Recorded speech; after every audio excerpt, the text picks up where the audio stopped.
Ayun mga kababayan, Luzon, Visayas, and Republic of Mindanao, Province of China ni Digong. Ayan, so mga kababayan, meron lang po akong gustong reaksyonan patungkol nga dito sa content no, ni Aling Marie sa TikTok na kung saan mapapaisip ka po talaga kung, di ba, actually mga kababayan, bago ko po reaksyonan ang video na to ni Aling Marie, magbigay lang po ako ng aking sariling intro na kung saan meron tayong kasabihan mga kababayan na magkaiba po ang relihiyon sa batas ng Pilipinas. Kapag sinabi nating relihiyon, ang bawat relihiyon sa Pilipinas ay marami po. Nangunguna po dyan ang Katoliko, sumusunod po dyan ang Iglesia ni Cristo at iba pa. No? So marami. Actually, pagdating sa relihiyon sa Pilipinas, wala namang ano yan eh, wala namang kompetensya yan, wala namang number 1, wala namang number 2, kasi iisa lang naman ang ating dinadasalan, kundi ang Panginoon, ang Ama na lumikha kay Kristo. So ngayon mga kababayan, meron lang, bago ko reaksyonan itong video ni Aling Marie, meron lang akong gustong isabi sa inyo na wala akong bigkasin dito kung anong relihiyon na. Minsan kasi may napansin ako, actually kahit kayo napapansin niyo, meron kasing ibang relihiyon dyan na porkit marami sila, no? Kinakatakutan daw ng politiko. Bakit? Kinakatakutan ba sila ng politiko or pinipirahan nila ang politiko? Diba? So, ito mga kababayan, panoorin nyo po, no, itong video ni Aling Marie para reaksyonan natin at dagdagan natin, no? Meron tayong sasang-ayunan sa kanyang sinasabi at meron din tayong hindi sasang-ayunan sa kanyang sasabihin. So panoorin niyo po mga kababayan. Hello mga kapatid, magandang hapon po. Ito na naman po si Aling Marie. At banatan po natin tong si Manalo. No? Una, sa mga member po ng INC, pasensya na po kayo, hindi kayo kasali dito sapagkat kayo ay mga biktima lang. At kung sinong magtatanggol sa inyong sekta ay okay lang po yan, ano? Hindi ko po mayaalis sa inyo yan sapagkat ang naging sekta ni Manalo ay tila parang kay Kibuloy, no?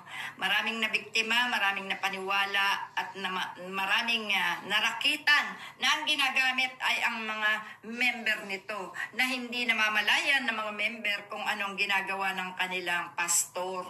Okay. Ito po meron po tayong narinig na dahilan kung bakit itong si Manalo ay hindi makahiwalay kay Duterte ay sapagkat ito po pala ay pinayagan o may deal sila ni Digongyo, no, na makakuha ng higit 8 bilyong piso bilang Executive Minister Eduardo V. Manalo ng nasabing loan agreement na di pa nababayaran hanggang ngayon, no? At yan po ay sa Asia United Bank, sa AUB, na-approve po ni Digongyo ito, no?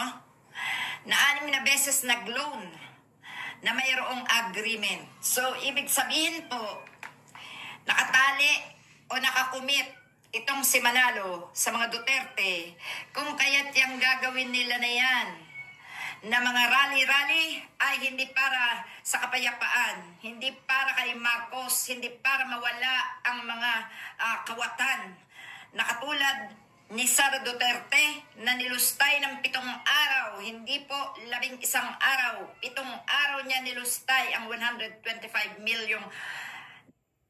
So ngayon mga kababayan, gusto ko lang reaksyonan, no? Actually, hindi natin muna tapusin. I-continue natin mamaya. So, ganito. Actually, para sa akin, nabasa ko din po itong, meron kasing dokumento na nakalap ko at na-share sa akin. Hindi ko nasabihin kung sino ang nag-share. Nababasa ko din yan. Oo, documents po talaga. Sabi nga sa akin nung nag-share sa akin, wag mo na lang sasabihin. Kasi nga, delikado din ang pangalan ko, sabi niya. So ngayon, itong binasa ni Aling Marie, nabasa ko din po ito. na actually ngayon, yung rally-rally nga nung January 13 ng Iglesia ni Cristo ay hindi yun para sa sa pangkapayapaan, kundi pagtanaw ng utang na loob. Di umano daw ni Eduardo Manalo kay Digong. Alam nyo kung bakit? Kasi nakautang daw itong si Eduardo Manalo, no, sa Asia, basta sa bangko. Hindi na natin pangalanan kung anong bangko, mapopromote pa. Nangutang daw ito sa bangko sa pamamagitan ng tulong ni Digong.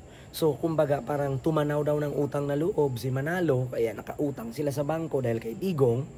So ngayon yung rally nila, actually hindi naman po bobo ang mga loyalista at hindi po bobo ang mga Pilipino na ayaw kay Sara at kay Digong. Alam po ng tao kung ano ang kasamaan ng mga Duterte na ginawa sa bayan. So ngayon, hindi po natin masisi kung panatiko ni Eduardo Manalo si Digong.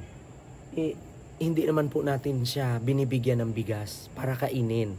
Hindi naman po natin si Eduardo Manalo pinakain para kaya nating diktahan kung ano ang kanyang desisyon sa buhay. Buhay niya yan. Ministro siya. Siya yung leader dyan. So kung susundin siya ng kanyang mga nasasakupan, ng kanyang mga tauhan or miyembro sa Iglesia ni Cristo, wala tayong magawa. Pero take note, hindi lahat ng nasa Iglesia ni Cristo ay walang isip. Ang mga Iglesia ni Cristo member, meron din niya mga sariling desisyon, may mga sariling pananaw sa buhay, may mga sariling opinion. Hindi porket sinabi ni Eduardo Manalo na si Sara lang ang iboto nyo, ay si Sara lang. Hindi po ganon.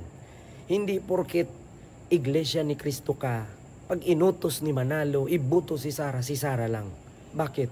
Hindi po Diyos si Manalo para sundin ng Iglesia ni Cristo members. Marami kasing Iglesia ni Cristo na nagbe-base sa Biblia. Meron nga akong nabasa na isang comment ng Iglesia ni Cristo member na kung ano yung binigay mo sa Diyos, ay siyang ibigay mo din kay Caesar. So sa madaling salita, kung pera ang binigay mo sa Diyos, pera din ang ibigay mo kay Caesar. Mahuhulog doon na si Caesar ginagamit ang Diyos para magkapera. So doon pa lang para sa akin, ganun pala ang doktrina sa kanila. Sumusunod sila sa Biblia. Ngayon, hindi naman po lahat ng Iglesia ni Cristo ay walang utak. Hindi po lahat ng Iglesia ni Cristo ay sumusunod kay Manalo. Bakit? Sumusunod sila sa bahay, simbahan at sa Biblia. Pero kung wala po sa Biblia, hindi po nila susundin yan. Bakit? Pag sinabi ba ni Manalo, iboto nyo si Sara Duterte, huwag si Marcos. Utos ba ng Diyos yon? Hindi. Bakit? Si Eduardo Manalo lang ang may gusto. Pero wala yon sa Biblia, ang pangalang Sara Duterte at Bongbong Marcos. Kaya, tama. Actually, itong sinabi ni Aling Marie, may pagkatotoo naman. Pero hindi ako agree sa sinasabi niya kasi wala naman tayong nakikita na fruit, no, na binalita sana ito sa mainstream media or sa ABS-CBN, GMA, TV5 kung totoo man ito. So, actually para sa akin yung sinasabi ko, hindi lahat ng miyembro ng Iglesia ni Cristo ay sumusunod kay Manalo. May mga sariling utak yan, may mga sariling desisyon yan. Pagdating sa Biblia, pagdating sa Diyos, sumusunod sila.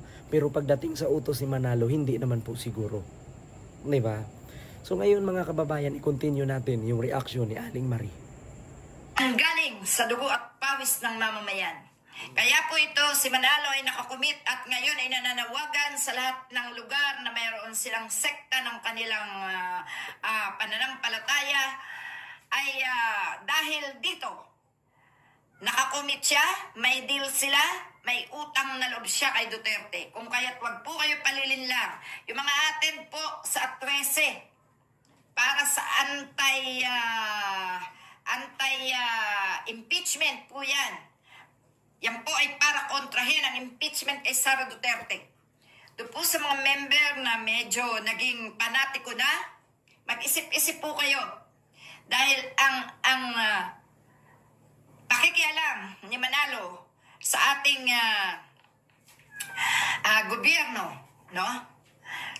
Sa politika ay isang maling-mali na hindi siya dapat gumamit ng mga miyembro para lang isabotahe ang magagandang plano at sa mga ikabubuti ng bansa na mga gagawin ng mga Pilipino. Kaya po, itong pananawagang ito ni Manalo, ito po ay hindi makakabuti. Hindi po for peace.